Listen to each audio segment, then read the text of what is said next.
All right, I want to start out by mentioning that this class is being recorded and will be published later today on YouTube. So welcome to 443, Applied Equity Analysis. I am Professor Perfetti, and this class also has 4 TAs. Each of the TAs took this class last semester. They're undergraduate TAs. One of the TAs of the 4 is assigned to your section to do individual grading, but you're welcome to go to any of the TA's office hours for help. This is your TA. Hey everyone, my name is Aditya. As Professor Perfetti mentioned, I'm the assigned TA for this section. Look forward to a great semester with you all. I'll be holding office hours every Friday, 1 to 3, in this exact room.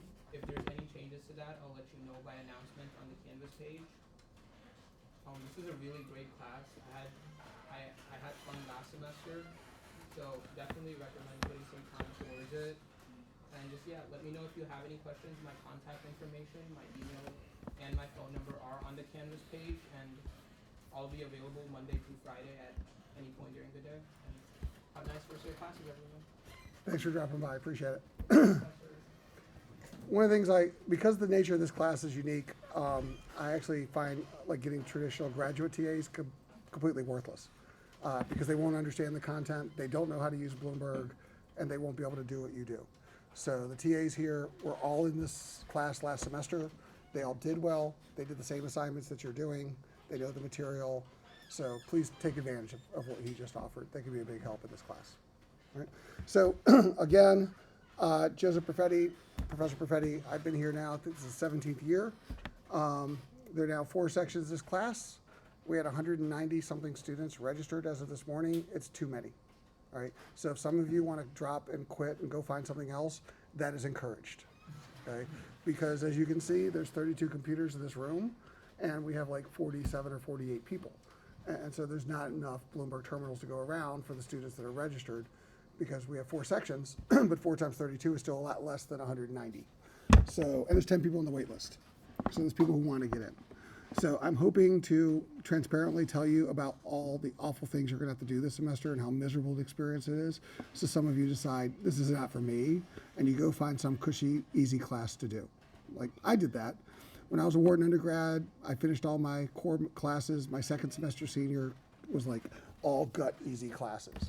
Like Penn actually offered a class on Hitchcock. So we watched Hitchcock movies and talked about it, and everybody got an A, all right? I mean, I don't even know how they could academically call that a class, but I think Maryland's got a bunch of those. So if that's you, this is not it, right? This is going to be a work class, right? There are 12 individual assignments, 1 a week starting this week for the next 12 weeks. There are 2 exams. There are 5 group projects, including 4 10-minute presentations that you're going to have to make, okay? This class is a lot of work, right? If you don't want to put in that work, this is not the class for you.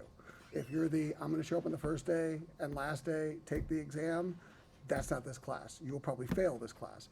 This is not for you. If you don't like working on teams, 50% of your grade is going to be team-based group project grades. And if you don't work on those team projects, you will not be able to pass this class and likely not be able to graduate. This class is not for you. Okay? So I'm just letting you know, this class involves a lot of effort. Right? Now, I'm sure many of you are here because if you look at the grading distribution, a lot of people have done well in this class historically, right? And I want to point out that I do not actually give you a grade. You earn the grade by doing assignments. And I add up all the points from the assignments throughout the semester, and that's your grade, okay? So I don't pass or fail you. You'll fail yourself, right? But I'm telling you, a couple semesters ago, I had 3 students that didn't take me seriously when I said, if you don't participate in the team projects, you can't pass the class. They didn't participate in the team projects, they failed the class. And they were like complaining, and their parents were calling me about how could I fail such and such student. And I'm like, I didn't fail him, he just didn't show up. Like, you can't get credit for work that you don't do. And this class does involve work, right? It's also very real world. We are not here to babysit you. I'm not going to teach you what a net present value is. I'm not going to teach you what an IRR is. I'm not going to teach you how to estimate a WACC. You should know that from your previous classes.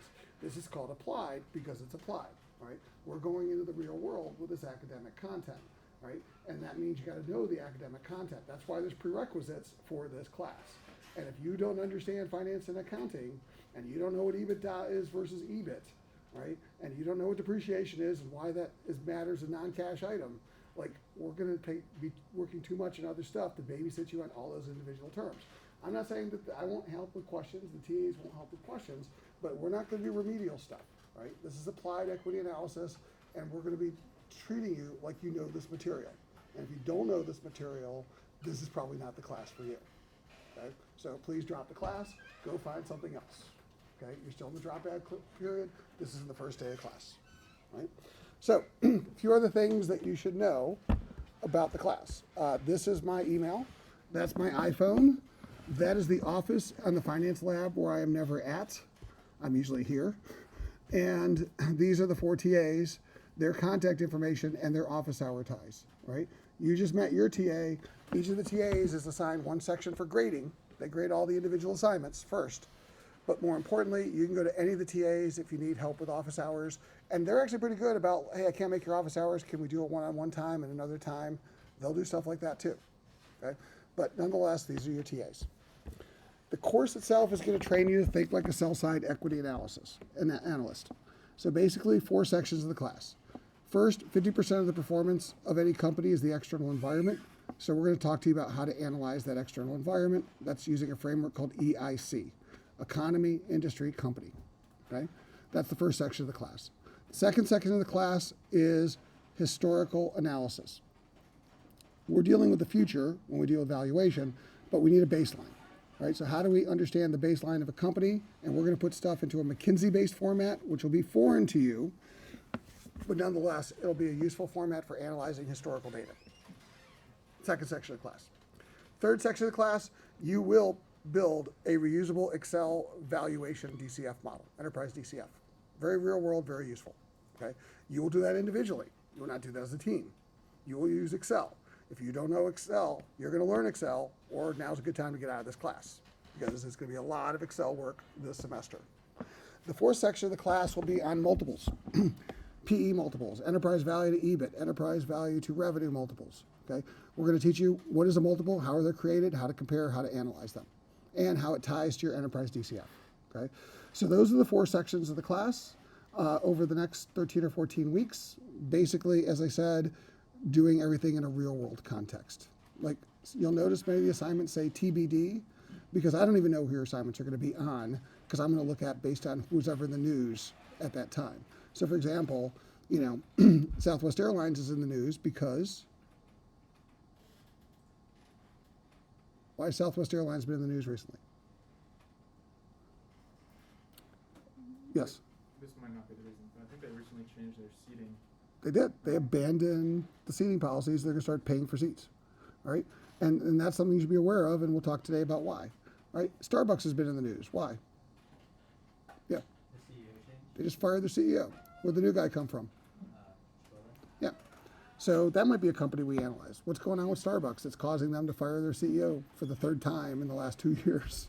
So what, you know, so as I said, like, these will be the types of things that we will deal with in this class. We're not going to deal with a Harvard Business School case study of what happened to this company in 1980 that a professor picked for that one exact circumstance that happens to answer those questions, right?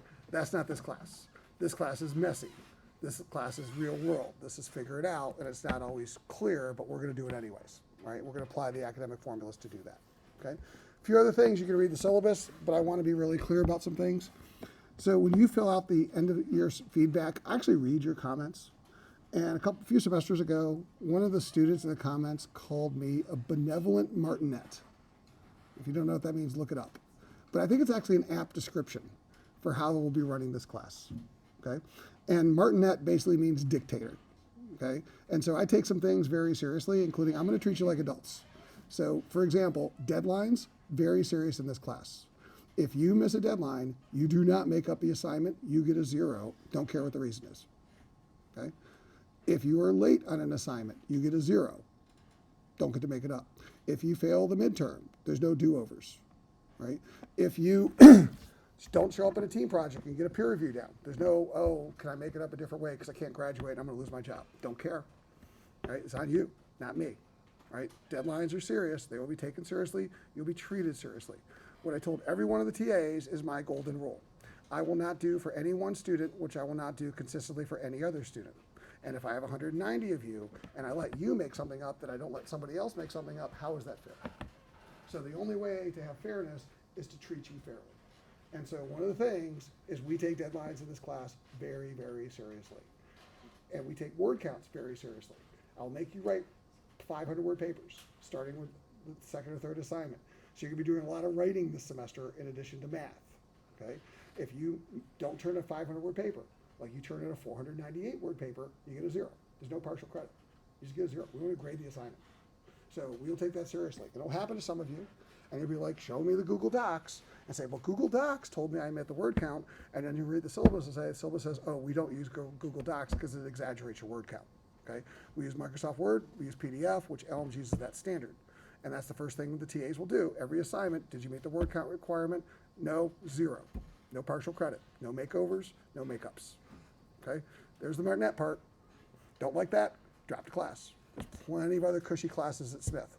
The other thing is, this is a math class, which means you have to make correct answers. So I don't care if you write 2,000 words and worked on a project for 10 hours, a wrong answer is a wrong answer and you get 0. You don't get partial credits for wrong answers in a finance class. There is a correct answer, and you either have it or you don't. Okay? That's very important. Don't like that, drop the class. Get out. There's the door. I won't hold it against you. There's other cushy classes in strategy or marketing where you can just ramble on, say a bunch of meaningless word salad and get A's. That's not this class. You'll use numbers when you answer questions. So for example, I'll ask you, is this an attractive industry? Well, if you say yes, that's a 50-50 chance of getting it right without knowing anything. That doesn't tell me you know the content, right? So if you say yes, this is an attractive industry because a lot of companies seem to be doing well and this company seems to be doing well, yeah, 0. No credit, don't care how many words you wrote, okay? So you still have to write 500 words to get the 0, but either way, you'll still get a 0, right? A correct answer would be, this is an attractive industry because the industry average ROIC is 30%, the weighted average cost of capital is 10%, and that 20% spread suggests it's an attractive industry. That is the correct answer in this class, which means not only do you have to use data, you gotta use the right data, okay? That's very important when we actually do grading in this class, okay? So I just want to be really clear about the assignments. I'm also very importantly tied to the honor code. I believe you should have honor. And if you don't have honor, my view, when you go in front of the honor council and lose, because as a prosecutor, my record of sending people to the honor council and winning against you is pretty good, okay? Because usually when you go, I got you dead to rights on what you did, okay? And explaining why 90% of my paper is exactly the same as somebody else's, like, you can't explain your way out of that one. You're going to the honor council, you're gonna be found guilty, right? Or if you plagiarize, I copied and pasted something that didn't footnote or didn't bibliography. You go to the honor council for that. This is an academic institution. And it's really easy to see plagiarism black and white. When you're guilty, they ask the professor, what sanction should you give to the students? I only have one, XF. That is it. So if you go from an honor code violation, from a homework assignment that you plagiarized on, to a midterm exam that you cheated off of somebody else, I always go with XF, throw this person's ass out of the university, blacklist them for the rest of their life, because they do not belong as a University of Maryland graduate. You don't like that? Find another professor who will have mercy on you, because I will not. Okay? And so if you don't like that, drop the class. There's plenty of other classes here at Smith that will allow things to be done in a way that will forgive you, the student who makes mistakes. You're not students, you're adults, and you're gonna be treated like an adult. And if you don't like that, drop the class, okay? I'm trying to get rid of some people. Okay? I go to the benevolent part next week. Today, I just wanna be an asshole, because I gotta get about 20 people to get out of here and get the 10 people off the waiting list, and the people that should be here want to be here, all right? Because if you do stay, you're gonna learn a lot, but you're gonna work your butt off, and it's gonna involve a lot of work, but you're gonna be doing real world work, and it's real interesting work, okay? But it is work, so I just want to be really clear about that. And same thing for unexcused absences. If you don't show up, it's an unexcused absence, okay? Now, before deadlines, I and the TAs are flexible. I've delegated the TAs to give exceptions, or if you need more time or whatever, they can give it to you, an extension, or I can give it to you, but it must be in writing. 190 people, I can't remember any verbal conversations. So as far as I'm concerned, verbal conversations did never happen.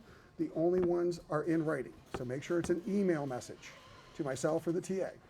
Hey, Professor Perfetti, I have an interview next Wednesday. I can't make the class. Can I have an extension on the homework, and can I have an excused absence? Send it to me this week? Absolutely. Let's work something out. Time that you can turn it in.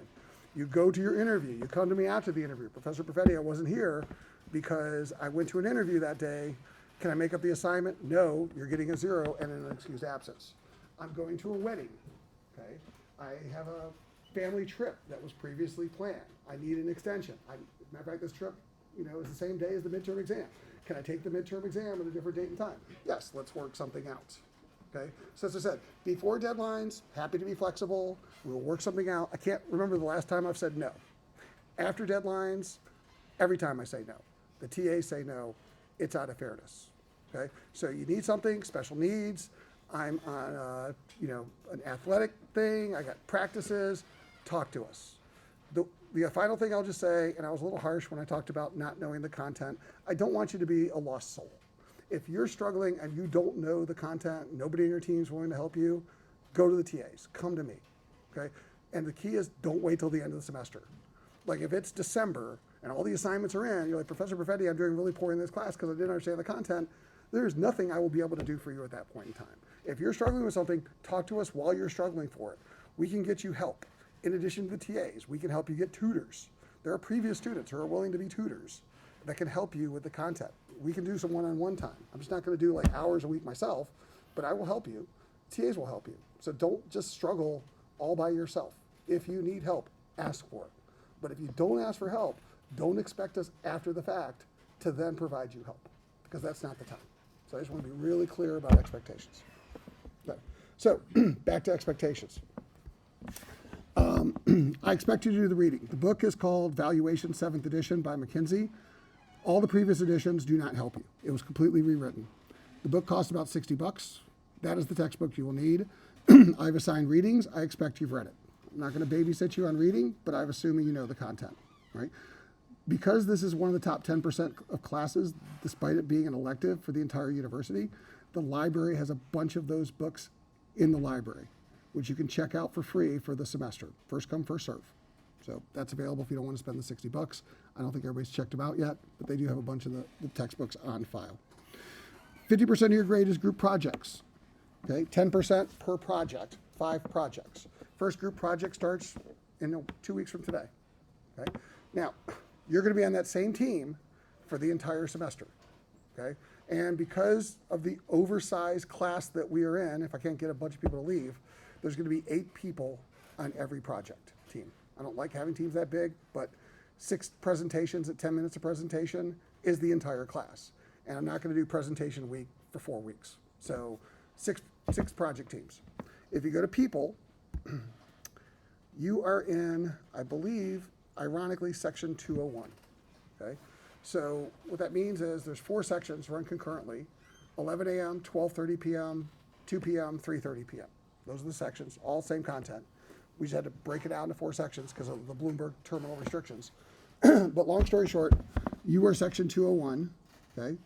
And you have to be on a team with people in this section. Can't be on a team across sections. Go in the people tab, it says fall 43 teams.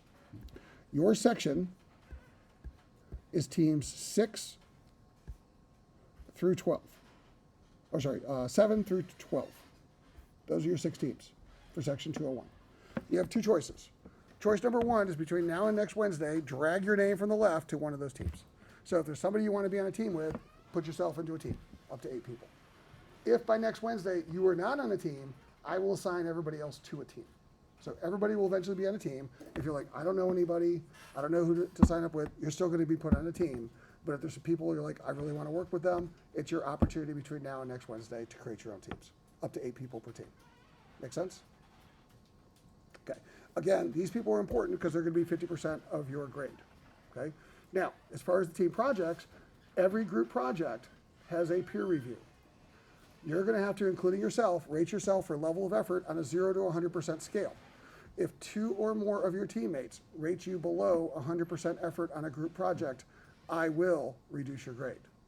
If 2 or more teammates on a group project review said you didn't participate, showing up at meetings and didn't do anything, gave you zeros, I'll give you a 0 for the group projects. If you get 0 for the group projects, you will not be able to pass this class. Right? So this is the class that says, if you don't like working in teams, this is not the class for you, because you're going to be working a lot in teams. 4 of those group projects involve presenting in front of this class at this podium to this room and myself. You will have to present at least one time. If you have stage fright and you're afraid to present to groups in front of other people, it's not going to be the class for you, because you're going to be presenting at least one of those 4 times to the group. Okay? So that's the group projects with peer reviews, because otherwise you share a group grade, and everybody gets the group grade subject to these peer reviews for half of your grade. So group projects are very important to this class. Make sense? And if you don't do a peer review, you also lose a point towards your semester grade for not doing the peer reviews. So you have to do the peer review, including a self-peer review. And in the past, I've actually had people give themselves less than 100%. I appreciate the integrity of that. All right. A few other things. Cadence for assignments, generally given out Wednesday, due the following Monday. The one exception is this week, because of Labor Day next week. The assignment's going to be given out today, due next Wednesday. Okay? But otherwise, assignments Wednesday to Monday, individual assignments. In addition, you must become Bloomberg certified. That is 5% of your grade. Are you familiar with Bloomberg? Is anybody here already Bloomberg certified? 2 people, okay? They probably are going to have to do it again, but that's a start. Because we say, when did you do it? I did it last summer. I actually got certified twice already. Well, here's the thing. If you go to the Bloomberg certification, it says new modules. Okay. If you did the new versions, you're okay. If you didn't do the new versions, you got to redo them. Okay. So it depends on when you did it. So if you did it last It's spring, you're probably okay. But if you did it last fall or before, you're probably not. All right, how about you? You're going to have to do it again. Okay, so no one's Bloomberg certified as far as I'm concerned. Second is anybody a Bloomberg user? Have a Bloomberg account today? Okay, so therefore most of you don't. Has anybody ever heard of Bloomberg before? Do you guys know what it is? All right, for those of you that don't, it is the pro tool if you work on Wall Street. Okay, so if you work at Goldman Sachs or JP Morgan or BlackRock or Allianz or whoever, this is the software on your desk every single day. Okay, it's a pro tool. And it's very expensive software, but it costs $25,000 per user per year on a subscription basis for the annual license for the base model, and prices go up from there. Okay, so it's very, very expensive software. The cost for you in this class is 0. Okay, matter of fact, we have 60 terminals at this school. 32 of them are in this lab. Okay, this is the biggest Bloomberg lab in the United States. There is no other school that has this lab. Wharton has 8 total terminals for the entire campus. You got 32 of them in this room, okay? So that is a privilege, okay? Now the rest of them are scattered throughout the university. There's also a bunch in the first floor lab, but the problem with that first floor lab is everybody goes in there, and it's often hard to do it because almost every one of your assignments is gonna use Bloomberg. So without using a terminal, you will not be able to complete the assignments in this class, which is why you have to get certified, okay? Now, we're gonna talk about that in just a second, which also means you need a Bloomberg account. If you create an account in this room, it doesn't cost anything. So it's free to create it in this room, okay? But Bloomberg is software created by Michael Bloomberg, former mayor of New York. He's a billionaire because they have 340,000 users around the world paying at least $25,000 each every year. And they don't really discount because they don't have to. But it is the system of record. It's a trading platform. It's a news and information platform. It's got 1.6 million companies of the database, real-time information. Stocks, bonds, currencies, commodities, crypto, it's all in there. And basically, it's what you use on Wall Street. It's a system of record. So if I make a trade, like my friend's a hedge fund manager, he makes a trade and he sets it up over Bloomberg, SEC honors that, okay? So essentially, you're gonna learn how to use the Pro Tool this semester. And we're gonna be doing real world stuff using a real world tool. So that's the interesting part of this class. So more about getting signed up in a second. All right. I record every class, including this one. So everything I say is now being recorded. All right. So I used to do this because students would come to me and say, I'm going to miss the class. Can you do a recording of it? Because I'd like to see what I missed. And then people were like, oh, I'm in the class. I'd still like to see the recording because it might be helpful. So now I just record every class. Okay. So I'll record one of the 4 sections at least every week. I'm recording your class today. And I post it on my YouTube channel. because Panopto sucks. Okay? I know the university likes Panopto and forces us to use it, but it's awful. It's an awful tool that's hard to use, that is often inaccessible, and breaks down constantly. So I'm not going to waste your time. I post all the videos to YouTube because YouTube works and Panopto doesn't. So therefore, this is my YouTube channel, YouTube/Joe Perfetti. Every class recording will be on my YouTube channel. Okay? So essentially, I'll record this. I'm doing a screen capture on QuickTime. I'll save it, upload it to YouTube, process it, post the link later tonight or tomorrow. Okay? So you'll get recordings of all the classes, whether you're here or not. Right? And then textbook, 7th edition, McKinsey, $60 if you can't get it from the library. Groups we just talked about. Bloomberg Trading Challenge will be the first team-based project. 10% of your semester grade will be what's called the Trading Challenge. So each of your teams, starting a week from Monday, will be given $1 million worth of cash. And your goal is to invest that in stocks for the next 6 weeks. At the end of the 6 weeks, we'll tally up the scores, and whoever has the highest portfolio value of the 6 teams in your section gets an A. Whoever's the lowest portfolio value in your section gets an F, and it's a forced ranking. Okay, so it's purely performance-based. Okay, now, at the end of 6 weeks, we reset this. Because if you're so hopelessly behind, you did such poor job investing in stocks, rather than just killing yourself in the second half of the semester, we reset everybody to $1 million in October and then do another 6-week sprint. Okay? So 10% of your grade is the trading challenge based on your performance investing in real world companies using principles we talk about in this class. It's a great learning experience. It's a lot of fun, but nonetheless, that's going to be your first group project. Right? And in the real world, if you work for BlackRock and you own a manage a portfolio and your performance underperforms, they fire you. Okay, here you're just going to lose 10% of your grade. It's not that bad. All right, current events, stay up with them. You'll get a lot of them in the tools and the homework assignments. Grading. Grading is based on a 100-point scale. Okay, the grade on any individual assignment does not matter. I add the grades up across all your assignments. So let's say you don't do homework 2 and you lose 2 points. You got a 0. Okay, you're like, oh God, I failed homework 2. Well, you still got 98 other points. So you could still get an A in this class. Okay, so it's grades across all the assignments that you do. 5 of the 100 points are the Bloomberg certification, which is due by September 20th. It's going to take 8 to 10 hours to complete. Okay, now it's a real world certification. It's not the class certification. It's Bloomberg certification. So when you get certified, you can put this on your resume, you can put this on your LinkedIn profile, and it differentiates. Because many students at other schools don't even know what Bloomberg is. And if you get a job on Wall Street, day one, they tell you to go get certified. So having to talk about this in interviews is actually a big plus. One of the reasons why the school invested in the tool. 40% will be 4 non-trading challenge projects. 10%, one on EIC, one on historical, one on valuation, one on multiples analysis, that you'll do a 10-minute presentation on as a group once a month for the next 4 months, basically. 25% will be 12 individual homework assignments, 1 a week for the next 12 weeks. 10% is a midterm exam, 10% is the trading competition, and 10% is a final exam, which is the last day of class, Monday, December 9th. We don't use the exam period. The exam for this class is the final day of class. Now, grading's on a 100-point scale. So to get an A in this class, you need 93. To get an A minus, you need 90. To pass this class as a finance and accounting major, you need 70. Okay? Attendance. You really need to show up. But you're adults. And if you don't want to show up, I'm not going to put a gun to your head. It's up to you. It's your money. But I'm telling you, if you miss a few weeks of this class, you will be lost. And you won't know what's going on trying to make up those assignments because the assignments build on each other. So attendance is encouraged. So here's the deal. I give you 2 things on my benevolent Martinet side to make up for things that didn't go well. Actually, 3 things.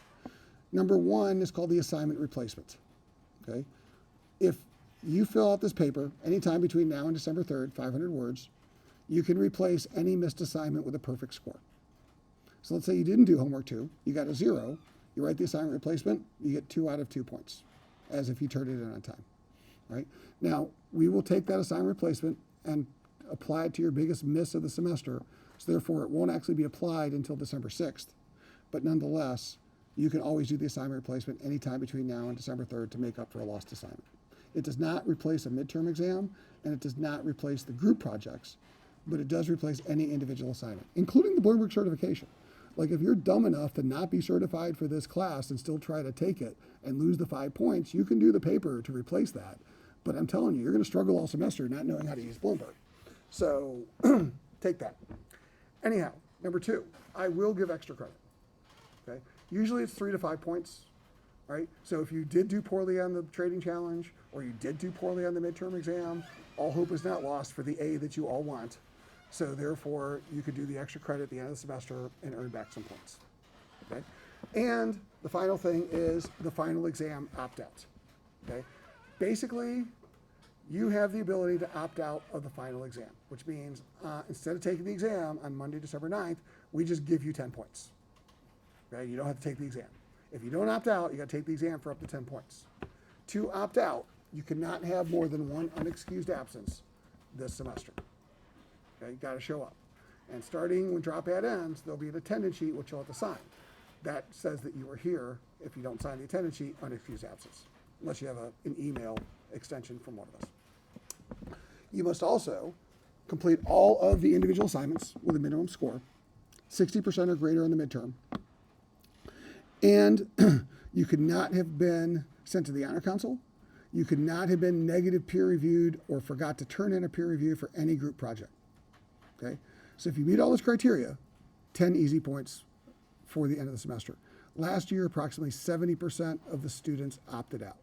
The number one reason that most of the 30% did not opt out is they forgot to submit and turn in peer reviews. So they lost a point and lost their ability to take the final exam. They were pissed. Sorry, Martinet. Right? So, second reason that they didn't opt out is because they had too many unexcused absences. Okay? That'll also hurt your ability to opt out. So, if you show up, you're likely to opt out. You're likely to do all the assignments. You do all the assignments, you'll probably get an A in this class. Okay? That's the deal I'll give you, and you're going to learn a lot. Okay? So, honor code, follow it. There's no reason not to follow it. Course assistance, website prohibition. You can't use those sites like Course Hero that have like previous assignment from previous semesters. That's not allowed anywhere at the university. Here, it's also that the assignments change from semester to semester. I told you, I don't even know what all your assignments are because they're going to be made up as news kind of plays out over the semester. But regardless, you can't use that. ChatGPT and AI sites, the university originally banned it. Last semester, they realized that you're using it anyways and we have to embrace it. So my philosophy on ChatGPT is go for it. If you want to use it, you think it can help you, but I don't think it's going to help you that much because when you start asking about NVIDIA's earnings on Wednesday and the impact on the stock price, ChatGPT is not going to know how to answer that question. And they generally don't like to answer questions when it involves stocks. So I don't think it's going to help that much in this class, but here's the deal. If you use any of these sites, ChatGPT or whatever, the Google one's called, and Apple's going to have what, Apple Intelligence or whatever the heck it's called. But the point is, you must quote it and footnote it and or bibliography it, right? Because if you steal from a chatbot, that is in my mind still plagiarism. And I don't think we've actually had anybody prosecuted for plagiarism at the university for AI chatbot copyright, but I am happy to be the first. And I can't wait till the university newspaper writes about it. But if you plagiarize the ChatGPT chatbot, that is plagiarism. So you want to copy their answers, copy it, footnote it, bibliography it. And if you don't, and we find out you used it, then we prosecute you. Simple as that. And that's going to be true, by the way, of a lot of your assignments. You are going to have to use real-world data and real-world analyst reports and real-world information. So therefore, you're going to cite. It is perfectly acceptable to cite. What's not acceptable is to use somebody else's information and present it at your own. Same with the peer reviews. You can't get a group project grade for a group project you didn't participate in. That is, in my mind, a version of plagiarism, which is why we do peer reviews. Okay? Fill out the course evaluation. You got special needs, let us know. And I talked about the extra credit and assignment replacement. I threw a lot at you. Questions about any of that? Comments? Concerns? Crippling fears? All right, so let's start out with Bloomberg. You all will need to register for a Bloomberg account. So Bloomberg used to be almost like a calculator back in the 1980s. That's why it's called the terminal. Now Bloomberg is just software. Okay, you can actually go to Bloomberg.com and download the software for free. When you load the software, it's going to be missing a serial number, and when you call Bloomberg, they're going to want $25,000. Okay?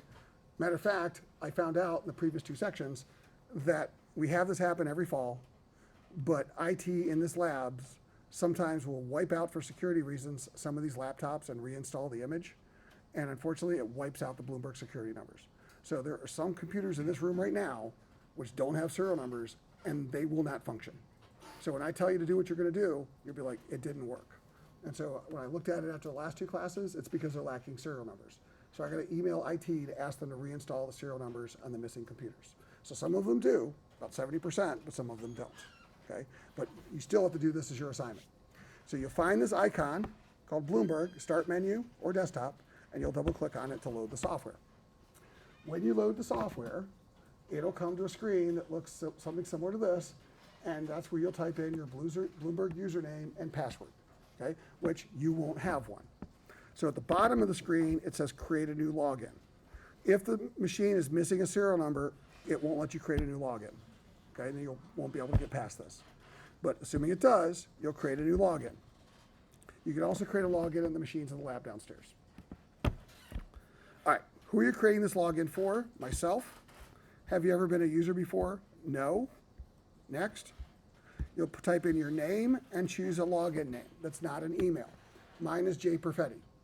Okay? If you choose a name that's already been taken, J Perfetti 1, J Perfetti 2, whatever. But you need a unique username. It won't let you create one without it. Type in your phone number and a personal email address. When you hit next, it's going to say, where do you want the 6-digit code sent to? Phone number or email. You'll type in the 6-digit code. It'll create the account, and it'll ask you to choose a password. And then you're in. So 2 minutes total to do this process.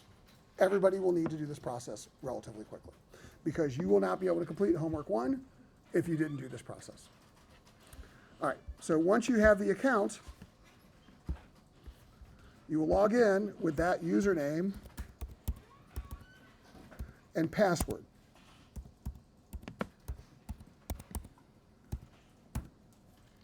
All right, you will not have to do this step.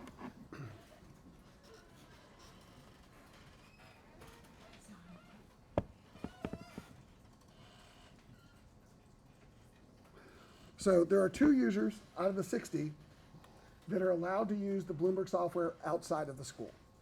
That's it. All right, so 58 of the 60 terminals, you physically have to be at a terminal in a lab at the University of Maryland. That's our license agreement.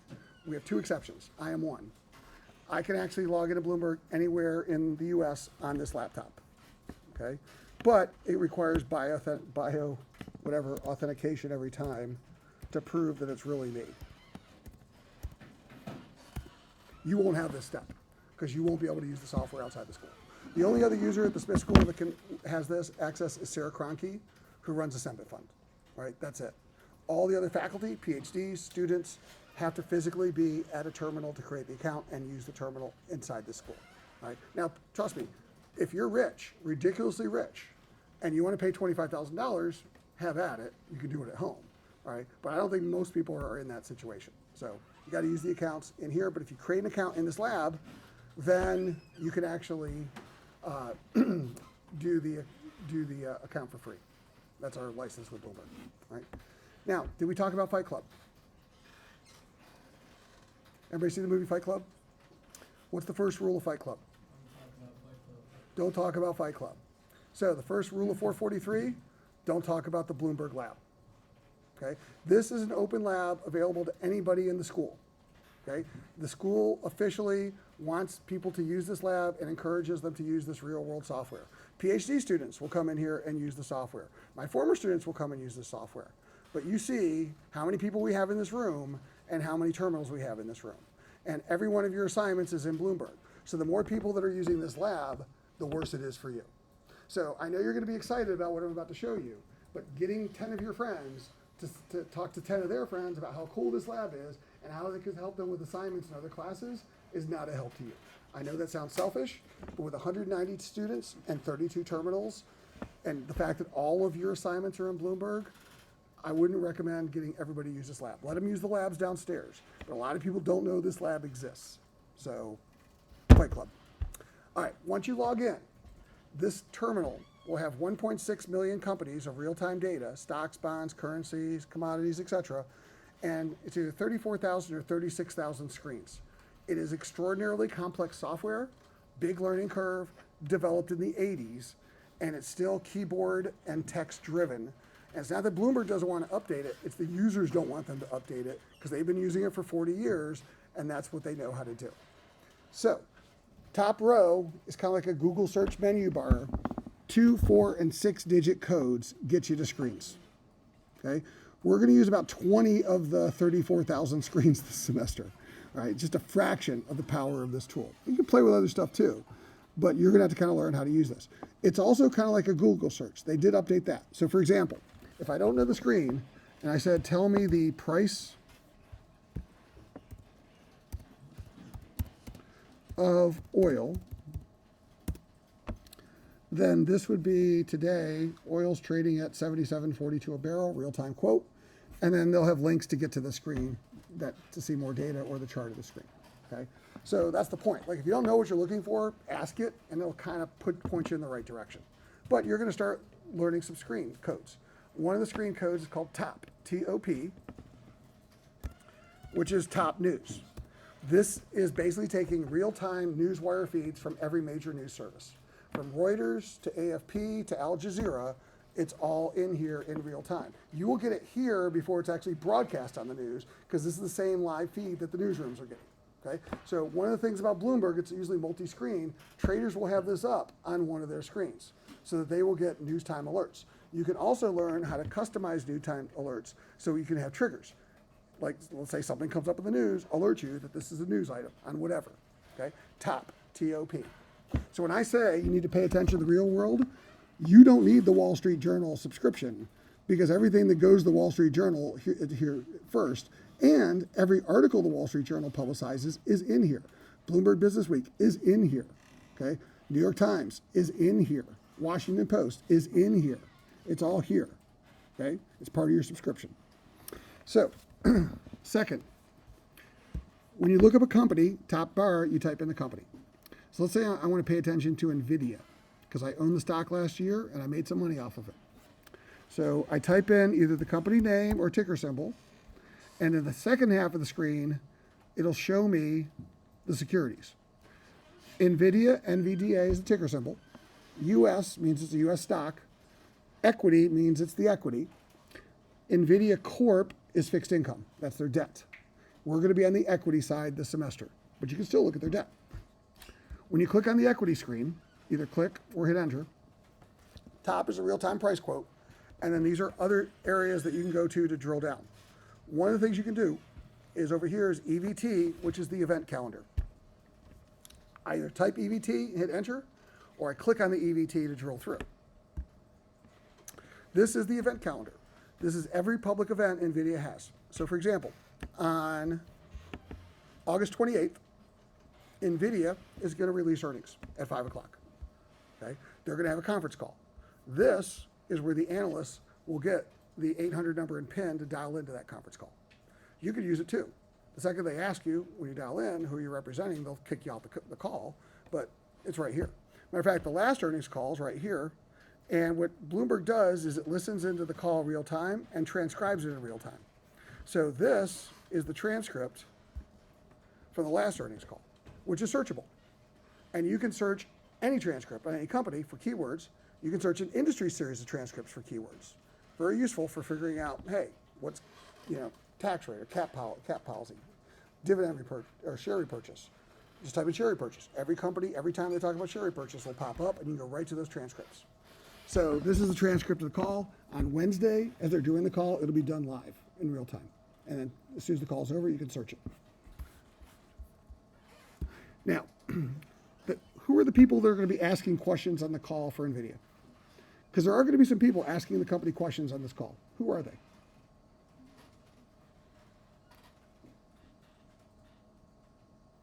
On an earnings call, who asked the questions? Yeah. Shareholders? It's actually not the shareholders, not in this call. The group of people that are asking questions are called the sell-side analysts. That's what I'm going to train you how to be a sell-side analyst as part of this class. Okay? Now, sell-side analysts act on behalf of what's called the buy side. Are you guys familiar with the buy side and sell side? Heard that term before? All right. If you haven't, when you're on a company, if you type HDS, which stands for holders, these are the owners of NVIDIA, specifically the institutional owners. That is called the buy side. Because the whole point of the buy side is I buy and own stock to make a return. Okay? That's the buy side. So that's my shareholders, right? Bloomberg tracks institutional ownership on a scrollable list. So of NVIDIA shareholders today, 72.6% are in this scrollable list. Their largest institutional shareholder is Vanguard. Vanguard today owns 2.1 billion shares of NVIDIA stock, which represents 8.72% of the company. Their second largest shareholder today is BlackRock, which owns 7.48% of the company. Their third largest shareholder, FMR, which is Fidelity, they own 4% of the company. Think about this. Their top three shareholders, 9, 16, 20% of NVIDIA are those three institutions. Okay?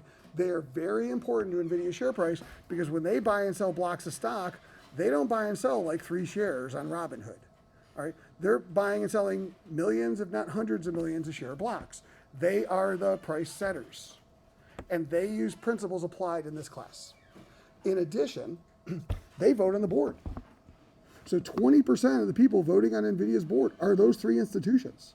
So they're going to have a lot of influence on management. As a matter of fact, on Wednesday, there will be 2 earnings calls. The first earnings call, the public one, which the PIN number I showed you, is with the sell side, the next group of people we're talking to. But as soon as that call's over, there's a second call with these people. So basically, you'll have a call with the analysts, and then you have a second call with your owners. And what happens on that second call is also going to be extremely important because coming out of that call, they're going to decide what to do with your stock based on the new information. So a lot of important things are going to happen on Wednesday. Now, in addition, the problem that these institutions have is if I'm BlackRock, and let's say I run a small fund, $5 billion, I got to diversify my portfolio. Can't put all my eggs in one basket. And I got to diversify outside of semiconductors. I can't just buy like 20 semiconductor stocks. All right, so if I'm managing a portfolio, I need different companies in different industries, diversified portfolio. Well, the problem is, how do I keep track of a portfolio of 50 companies in 50 industries globally with all their competitors on a daily basis? And the answer is I can't. There's like too much going on. So what the buy side does is they spend $4 billion per year, with a B, to a group of people called the sell side to tell them what to do. So the sell-siders do not own the stock. They advise the buy-siders on what to do with the stock. They are specialists who work for the banks. For NVIDIA, ANR, analyst recommendation, these are all the sell-siders for a company. For NVIDIA, it has a lot of them.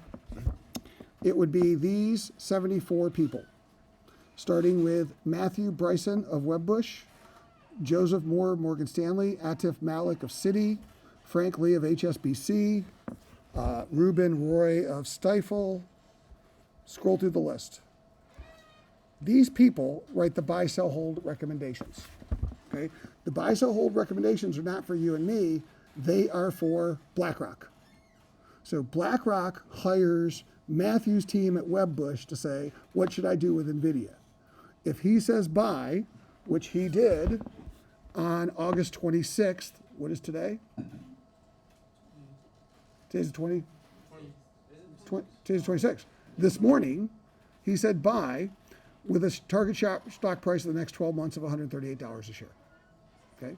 If I had hired Morgan Stanley, they would have said buy yesterday with a target share price of 144. We're dealing with the future, therefore there's a little bit of disagreement, but they all put their future guesses into Bloomberg, and Bloomberg averages the guesses. So number one, the buy, sell, hold opinions. Right now, of these people, 66 say NVIDIA is a long-term buy. Buys are worth 5 points. 8 of them say NVIDIA is a long-term hold. Holds are worth 3 points. Don't sell or add to your stock portfolio. None say get rid of your stock or trim the portfolio. Those are worth 1 point. So on a 5-point scale, NVIDIA is a 4.76 out of 5 long-term. Wall Street's very bullish on NVIDIA long-term. Second thing they do is they all predict with their DCF models what they think NVIDIA share price is going to be in the next 12 months. They upload their guesses. Bloomberg takes a wisdom of the crowd approach. The average 12-month share price guess for NVIDIA today, 145.07. Today, they're at 126.69. That suggests 14.5% upside to NVIDIA. Last 12 months through this morning, NVIDIA was up 175%. So if you invested in NVIDIA last year, you made a killing. Don't expect it to repeat itself this year. Wall Street's saying 15% is the likely upside from today. It's not going to double. Okay. Now, future, something random, crazy could happen, but I don't think it's going to turn into a meme stock, not at this price, right? So that's the point. Like, we have a generalized view of what the future is. This is what you don't get in Yahoo Finance. This is what you don't get in Thomson One or Google Finance. Those people are ridiculously behind because nobody cares what happened last year. Valuations about the future, and you are getting a real-time view into what Wall Street thinks about the future of companies. And that's very, very important to understanding valuation in stocks. Now, if I look at this recommendation from Matthew at Wedbush, click on it. He has a coverage universe of 15 semiconductors. A team at Wall Street is usually 3 people. It's the analyst, an MBA, and an undergrad. And they self-select who they write their research on, usually 10 to 15 companies, because if you do 20 companies, it's just too much work for your team. And if you do 5 companies, like, that's not enough. So 10 to 15 seems to be right. But they can decide what their coverage universe is. But he's writing research on these semiconductor firms. This is all his research. If you click here on research, these are the 765 research documents on all those companies.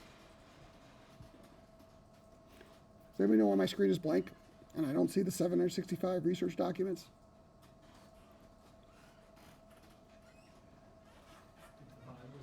This is where the $4 billion comes in. So you want to see Wedbush research? Pony up some cash. And then they'll make it available in Bloomberg. If you don't have the money, you don't see the research. $25,000 is the starting price. Goes up from there. Okay? Now, if I want to see, by the way, we do have some research as part of our license. We get access to JP Morgan, Wells Fargo, and Deutsche Bank, and Barclays. So we will see some research on companies, but you won't see Goldman Sachs. You won't see Stifel or some of the other banks. You'll only see JP Morgan. That's not bad, but I'm just saying, we're a school, can't afford it. So, back to this. If you click on biography, this is Matt. Matt works in LA on Wilshire Boulevard. That's his office phone number. That's his email. If he were logged into Bloomberg, there'd be a green dot right there. We could IM him.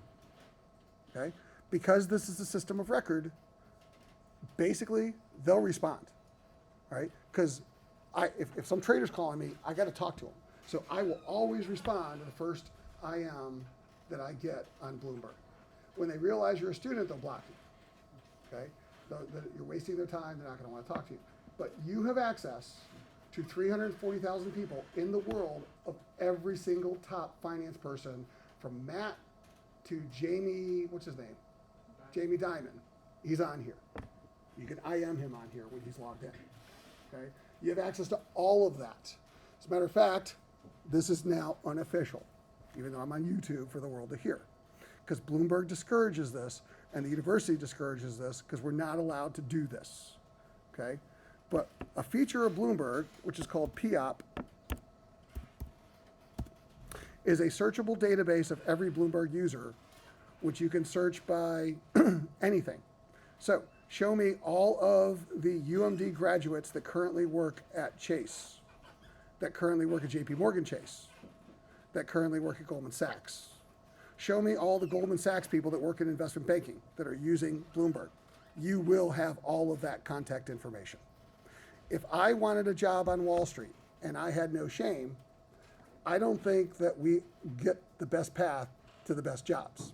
We've done better, but there are still some institutions which don't come here to hire. Well, Goldman doesn't come here to hire, but you have the contact information of everybody at Goldman. Anyways, that's unofficial. So back to this. What ANR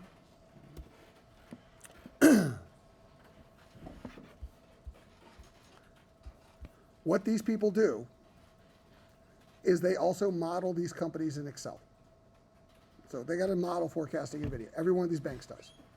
MODL gets you the models.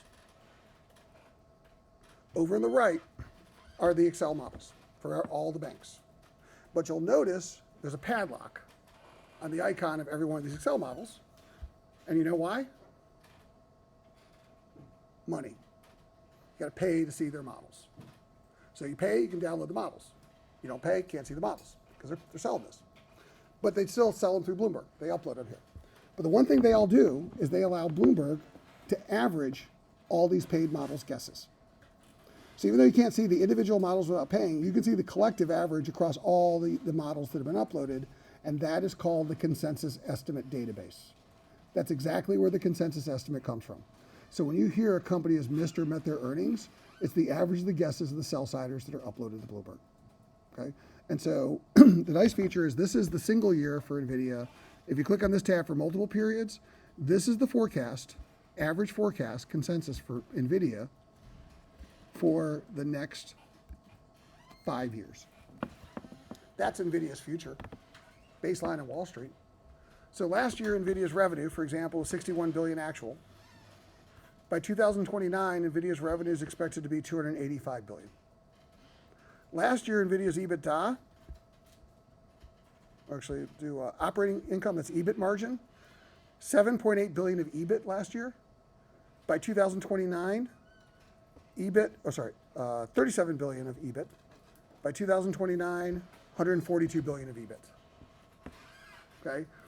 Matter of fact, all of NVIDIA's growth is not coming from gaming. It's going from $10.5 billion of gaming chips to $17 billion, which for any company would be extraordinarily impressive. NVIDIA is about the cloud. $47 billion in sales to the cloud last year, $263 billion per year of sales to the cloud by 2029. That's where AI is being processed. That's where the large language models are, and those are NVIDIA's customers. As a matter of fact, if you want to see who they're selling to, SPLC, NVIDIA's supply chain. The companies on the right are NVIDIA's biggest customers. The companies on the left are NVIDIA's biggest suppliers. NVIDIA's biggest customer is Microsoft. Microsoft represents 19% of NVIDIA's total sales. Think about that. For all that money, how much money is Microsoft spending with NVIDIA? 1/5 of NVIDIA sales are Microsoft.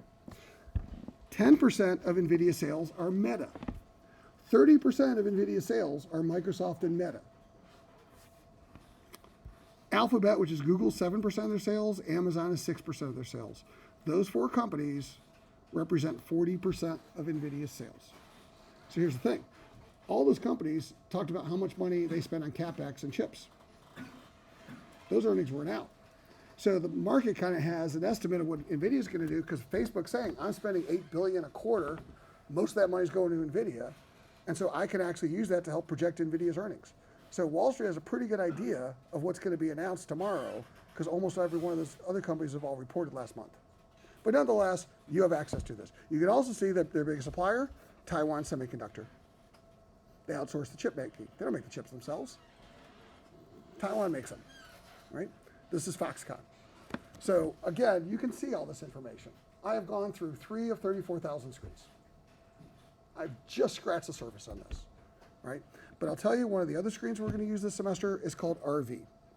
RV stands for relative valuation, and it allows you to do real-time benchmarking, and this is part of your first homework assignment, okay? It gives you default peer lists. This is the default peer list for NVIDIA that Wall Street would use if you're lazy. If you want to customize things, you can customize the default peer list to your heart's content, but most people on Wall Street are lazy and they will start with this list. So therefore, here's their peers. It's all these predefined templates of data. But a nice feature is you go to custom and you can look up any data point that you want. So custom RV, add column, ROIC, return on invested capital. Which one do I want? I want the one as of the latest filing. I hit enter. Top row in white, industry average. It's the average of every company on this list adjusted for size. So some teeny tiny company doesn't distort the average. last 12 months through June. Okay? Then I'm going to add a second column called the WACC. This is the weighted average cost of capital as estimated today. Top row, industry average, first row down, NVIDIA. So right now, the semiconductor WACC for the last, well, currently, is 13.48%. That's their WACC as a group today. Their ROIC for the last 12 months, 60.5%. Is that good? Yes, that is great. Average ROIC is about 10 across all industries. This is the good as it gets. This is also how we would define value creation. When your ROIC is greater than your WACC, you have a positive NPV, you have created value. Because ROIC is a one-period IRR. Okay? And when your IRR is greater than your R, that's positive NPV. Same applies in the real world. Right now, this industry is creating a lot of value. And you would answer the question by saying, yes, Professor Perfetti, in my paper of minimum 500 words, that the industry ROIC is 60.5%, which is much higher than the industry 13.5%, which is a very big positive spread, and that's why they're creating a lot of value. How's NVIDIA doing? Even better. We will define in this class relative spread as competitive advantage. So NVIDIA is making 90% in an industry that's making 60. They are clearly demonstrating competitive advantage. Everybody see that? The nice thing about this template is over here there's a gear icon, and you can then click on that gear icon and save what we just created as a template, which you will have to do for homework 1. You can name the template whatever you wanted. Earlier today I named it 443 fall, but your line here will be blank. Save the template name. I'm not going to resave it. And it'll put the save name right here. That way, anytime you come back to the screen, you click on that template, it preloads it. You don't have to rebuild it. You can build lots of templates in Bluebird. All right? Now, once you create it and saved the template, which I'll reload the template that was saved previously, and you'll see it's the same one. Type in another company, and it will update the data. So give me another company. Any publicly traded company, anywhere in the world. Apple. All right, so what I'm going to do is in this yellow box, I'm going to replace NVIDIA with Apple, and I'm going to hit enter, and it's going to load in essentially tech hardware and Apple. Okay, it's called spread. There's an ROIC and WACC, it's called spread. Top row, industry average. First row down, Apple. Is this an attractive industry? Attractive value creating industry?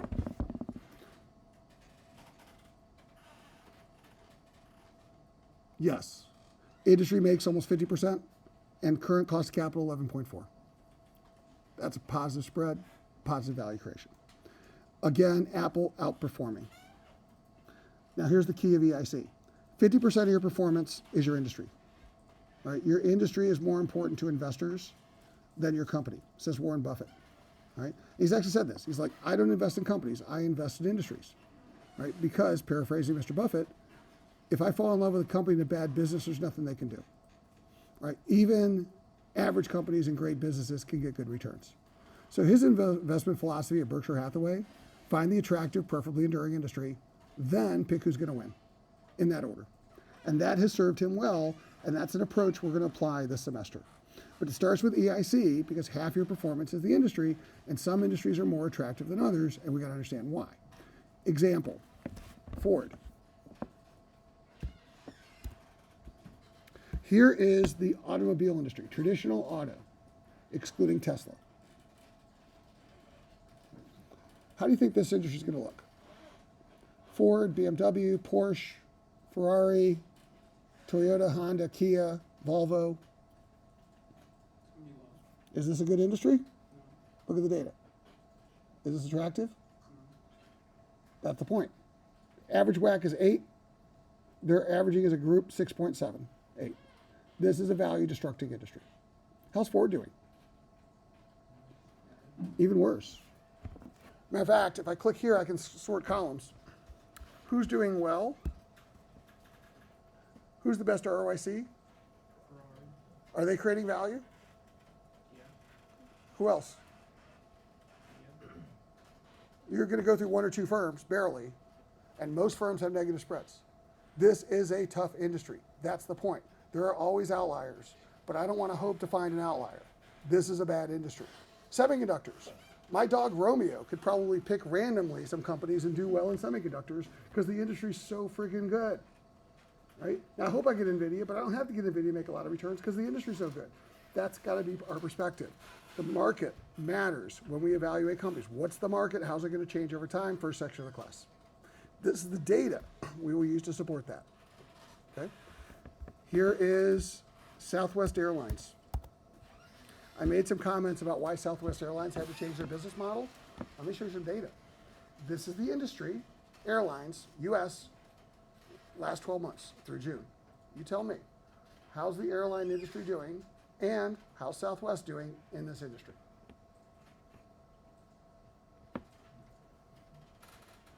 Does this industry have a negative spread? Therefore, it's suggesting destroying value. And Southwest Airlines is actually losing money, negative ROI, in a tough industry. Because when you click down, 50% of the airline's profitability comes from fees. Airlines make more money from fees than fares. Southwest doesn't charge any fees. Well, it's hard to compete right now when you don't charge fees and you're trying to make money when everybody else is charging fees. So that's what the institutional investors that are pressuring Southwest to change finally got Southwest to throw the towels in when they abandoned their boarding process because now they're going to charge you for those seats. That makes them more comparable with other airlines, change their business model. You know what else is going away? Free bags. It's going away. All right, it's coming. Because that's the next thing. Airlines make money off of bags. Southwest doesn't make money off of bags. They're going to start charging fees. They've said that. We're going to start charging fees. They started with assigned seating. But they're losing money. And they're supposed to be the good airline. And so you might love them, but that's the problem. They're not making money with their current business model. The airline industry's evolved. They didn't. Now they're evolving. Okay? You can make an argument it's good or bad, but that's what the data is suggesting. And you start to get some insight into why they're being forced to make these changes. Make sense? All right. Your homework one is very straightforward. You must find an industry with a negative spread, where the industry ROIC is less than the industry WACC, which is that first row. Right? I know it's a difficult assignment. I know you might be thinking, I'll never be able to figure out what industries have negative spreads. There's too many industries to choose from. If only Professor Perfetti had shown me two of them in class, that would have helped me complete this assignment. So you need to find an industry that has a negative spread, and you got to take a screenshot of it, and you got to submit that screenshot, and that's 2% of your semester grade by next Wednesday. Okay? And you might say, that sounds like an easy assignment. And I'll be like, yes. It's like the warm-ups in basketball. All right? They will get more difficult. All right? I'm not saying you're going to be, what's the Iowa woman's name? You're not going to be Caitlin Clark by the end of this semester, but some of you might be, right? But right now, everybody's just doing the warm-ups. 2% of your semester grade. Here's why. To do this assignment, you need a Bloomberg account. To do this assignment, you would have had to come in here and create this custom screen and to basically do a screenshot. And this is minimum to what you're going to have to start doing this semester. So it shows me that you started to use Bloomberg. You cannot share screenshots. You cannot share accounts. You have to do this individually. A shared screenshot, as far as I'm concerned, is an honor code violation. You have to do the work yourself. You can't have other people do it for you. To take a screenshot, it's actually pretty straightforward. In the upper right-hand corner, there's this little export box. Looks like a square with an arrow coming out of it. When you click on this, take a screenshot, save, name it whatever you want, airline -spread, and I save that GIF file, GIF, I'm going to pronounce it, to my downloads folder, but there's my screenshot that I can upload. All right, that's homework one. Now, in order to be able to take the screenshot, second option, you can also export, take screenshot, send via message. Basically, this allows you to email the screenshot to yourself. So if you have trouble figuring out how to save in the lab, you can email the files that you export to yourself. Okay? But you need the screenshot. Now, your screen will not look like my screen when you first log into your account. All right? The default screen under RV, settings, global settings,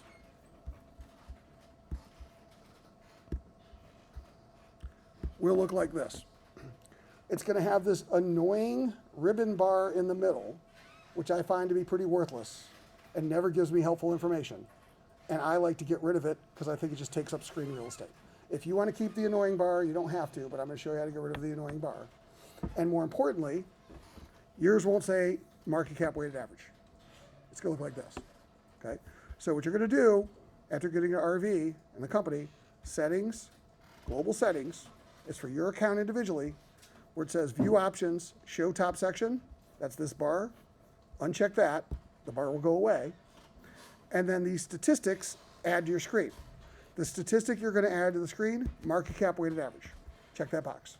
All right? Now you can add other things if you want, but the requirement is market average, not straight average. Like a straight average will take everybody in the list and do literally a straight average, but you're going to have some tiny company and some big company. The tiny company can distort that average. So when you do market average, market weighted, it weights the size of the company when it calculates the average. So it gives a better representation. So we're going to use this a lot this semester, so check that box, hit close, it'll redraw the screen, and every time you load the screen, it'll do this. So you'll need to do this before you take a screenshot. You got to find an industry with a negative spread, take a screenshot in that format, upload it, 2 easy points, due next Wednesday, week from this Wednesday. Questions? All right, before I send you out, the other thing you have to do is you got to get Bloomberg certified. Okay? You have between now and September 20th to become Bloomberg certified. How do I get Bloomberg certified? That is outside of Bloomberg in a web browser. So on the web, you will go to a website, and I'll put a link on the announcements telling you where to go, but it's called portalforbloombergeducation.com. When you get to the website, you won't have an account.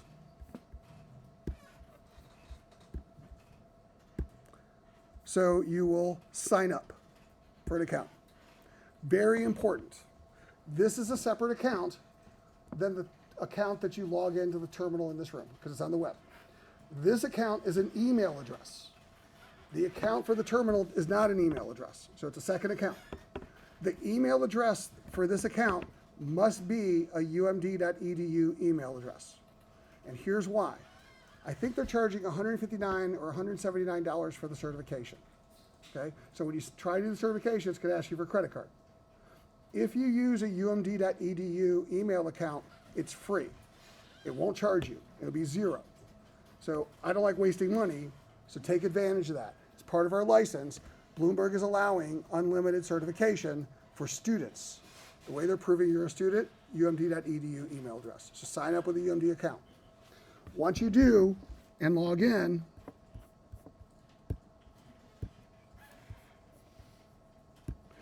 up here across the top where it says certificates, this is the certification. These are all the certifications they offer. The one that we're going to do is called Bloomberg Market Concepts, BMC for short. It's an online e-learning certification, will take 8 to 10 hours. You're going to be working on this for the next 3 weeks. So start soon. And you can do this from the comfort of your dorm. You do not need to actually be at a terminal and in this lab to do the certification. You can do it online. Okay? Once you sign up, you click on this, it's going to ask for the money if you don't use a UMD account. Okay? When you finish the certification, it'll give you a nice PDF saying you're certified, and you can put it on your LinkedIn profile. And you can use it in interviews. Because I'm telling you, the vast majority of students you're competing against for these finance jobs don't even know what Bloomberg is, much less aren't being certified. It's a leg up. But don't say you're certified if you're not, because I can ask you 2 or 3 questions and realize you don't know what you're doing. Okay? So don't do it before you finish your certification, for your own benefit. Right? To be certified, there's a series of modules. You see the blue badges? The 4 blue badge modules are the required ones. Economic indicators, currencies, fixed income, equities. Those are the 4 real-world certifications to become Bloomberg certified. You got to do all 4. Okay, because I want you BMC certified. I know we're not doing fixed income or currencies, but it's part of the certification, so you got to do these 2 modules. Okay. Now, below that are optional modules which you don't have to do to be certified. They're up to you. But I would recommend one of the optional models is called Terminal Basics. And the whole point of that is this very complicated software. It explains some of the basics. So I recommend that. even if it's not part of the certification. Okay? When you finish the 4, and by the way, if I click on economic indicators, it'll remember where you are so you don't have to come back and start all over. So if I got halfway through the primacy of GDP, then it'll remember that exact point when I log back in. So it kind of remembers your progress along the way. Each module is a series of videos, text, and quizzes. You must get 70% of the quiz questions, which are multiple choice correct, to be certified by module. If you get less than 70%, you will not be certified. You will lose 5% of your semester grade, and you can only take the quizzes one time.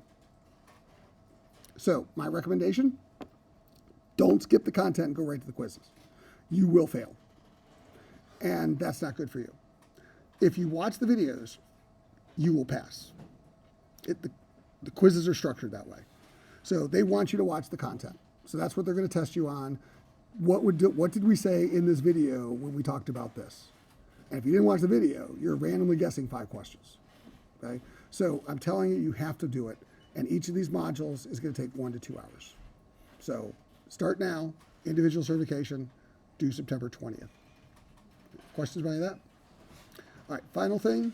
Because of a previous thing, I cannot be here on Wednesday. My apologies. There is no live class on Wednesday. Monday is Labor Day. So our next live class will be a week from Wednesday, the day this certification is, or the screenshot is due. So my suggestion between now and then, start working on your certification, right? So take the time Wednesday to, if you don't have an account, get an account to do the screenshot. Hopefully by then, the rest of the serial number should be in. Start working on your certification. Start signing up for teams, and I'll see everybody a week from Wednesday. Okay? Have a good day. I actually think